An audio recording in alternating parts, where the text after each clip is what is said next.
निकाय चुनाव पर जो फैसला हाई कोर्ट का आया है, उस फैसले को लेकर के वाराणसी के हमारे अधिवक्ता उस पर क्या सोचते हैं।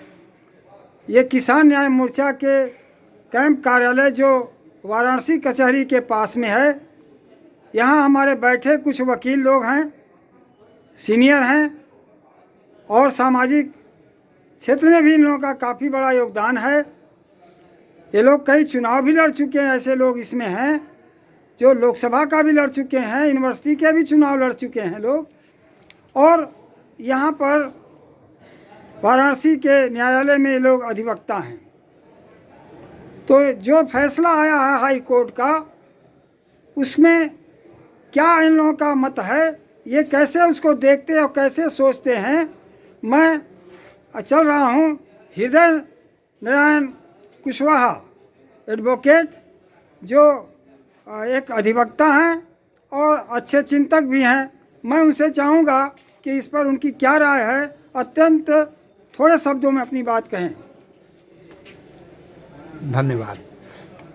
जब से देश और प्रदेश में बीजेपी की सरकार आई है, तब से दोनों सरकारें संविधान के नियमों को ताक पर रखती जा रही हैं, नियमों को तोड़ करके काम करा रही हैं और अंधेरे में तीर फेंकती हैं, और सुप्रीम कोर्ट, हाई कोर्ट उनको समर्थन दे देता है और इस तरह से अपना वो काम करा देती हैं। यही काम इस बार उत्तर प्रदेश की सरकार ने निकाय चुनाव के पहले किया था।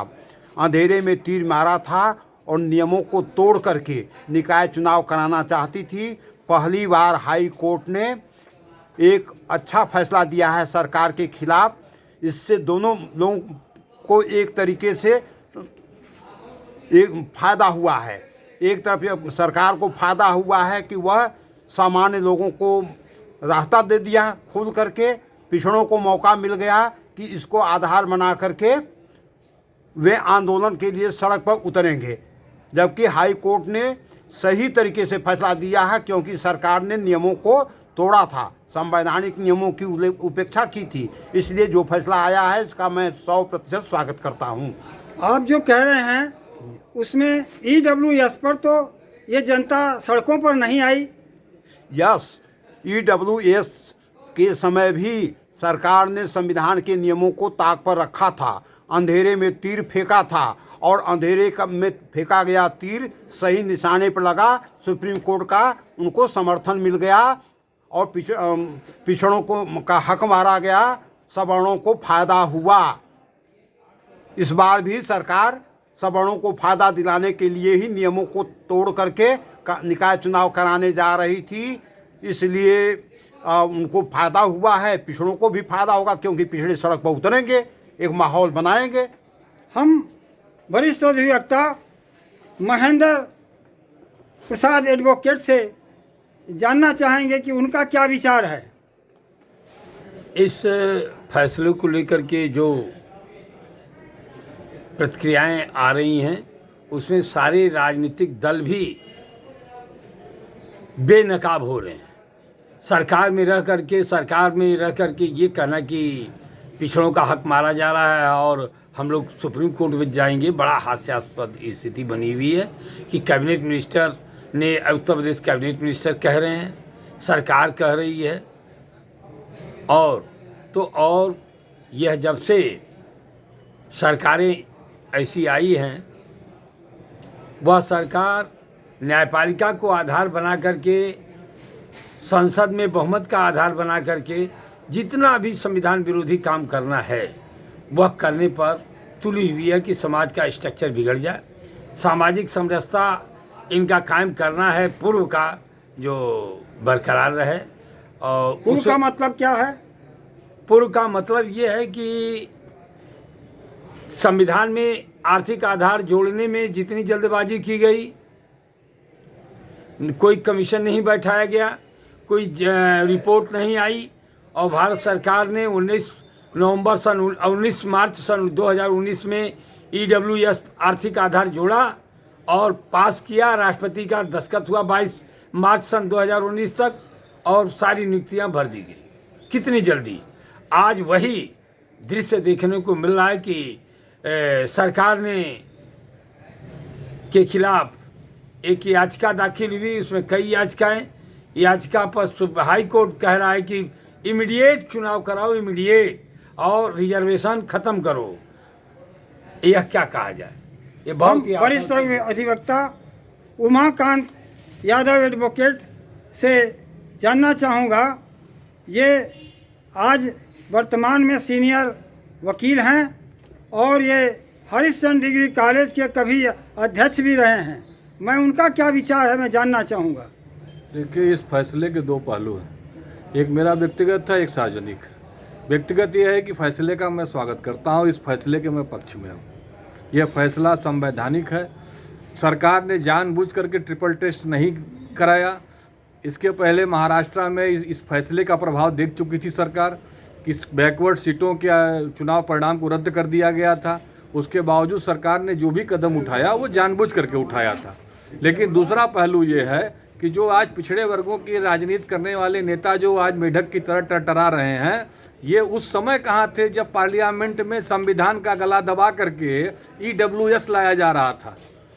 आरक्षण कोई गरीबी हटाने का फार्मूला नहीं है। से संविधान की कौन सी धारा को दबाया गया? संविधान के अनुच्छेद 16(4) को दबाया गया।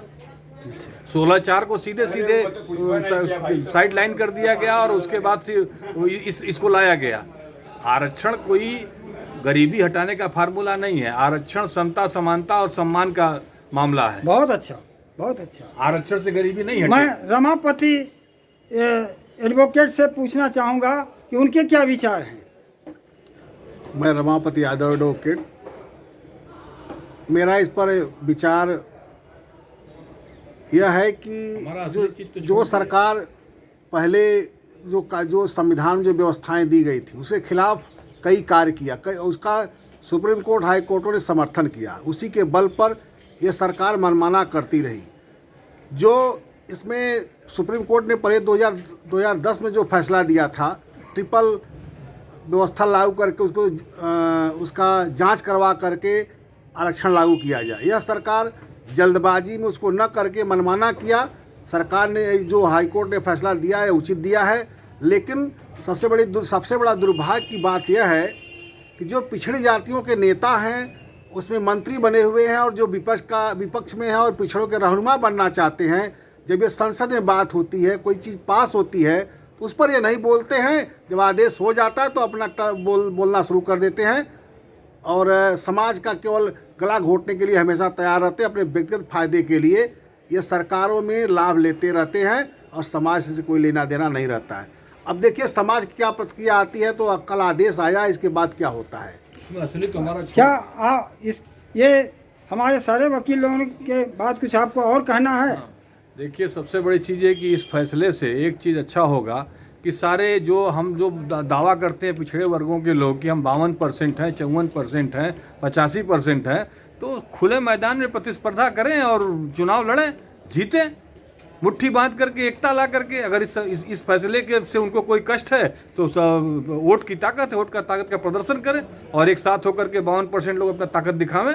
क्यों चिल्ला रहे हैं कि आरक्षण दीजिए? इसमें आरक्षण से मिले, जहाँ आरक्षण लेना था वहाँ तो हम सो गए थे और यहाँ जो है हम 4 सभासद पैदा करके सरकारी दलाल हो जाएंगे। इनको लेकर के हम ठोक के क्या करेंगे? क्या इसमें पढ़े लिखे लोगों का दोष नहीं है? पढ़े लिखे दारू, मुर्गा, पैसा, साधन, धोती, सिकड़ी, अंगूठी पर लोग वोट अपना बेच रहे हैं। ये पढ़े लिखे लोग गाँव में के चौपालों में जाकर के क्यों नहीं समझाए? बिल्कुल पढ़े लिखे लोगों का सारा दोष है।